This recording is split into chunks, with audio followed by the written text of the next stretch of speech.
เวลาโยมอยากมีสิ่งดีๆเข้ามาในชีวิตบ่ว่าสิเป็นการงานการเงินหรือว่าความหักอาตมามีคำอธิษฐานก่อนนอนมาเว้าสู่ญาติโยมฟังให้จดเอาไว้จำเอาไว้ให้ดีขอให้ข้าพเจ้าดวงเปิดชีวิตเปิดการเงินเปิดความหักเปิดข้าพเจ้าสินำเงินนี้ไปสร้างบุญกุศลไปสร้างกรรมดีสร้างประโยชน์ต่อสังคมต่อไปขอสิ่งศักดิ์สิทธิ์ทั้งหลายจงประทานพรให้แก่ข้าพเจ้ามีเงินเหลือเก็บบ่ขาดมือมีเงินใส่บ่ขาดสายมีสองทางทำมาหากินไล่ล้อมไปด้วยคนดีๆพบพ่อแต่คนดีๆเป็นลูกหักของสิ่งศักดิ์สิทธิ์และเทพเทวาทั้งหลายมีความเจริญรุ่งเรืองเพิ่มพูนต่อไปบ่เบิดบ่สิ้นมีสุขภาพร่างกายที่แข็งแรง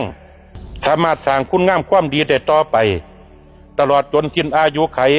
นิพพานังปัจจโยโหตุสาธุสาธุสาธุกราบบอนนอน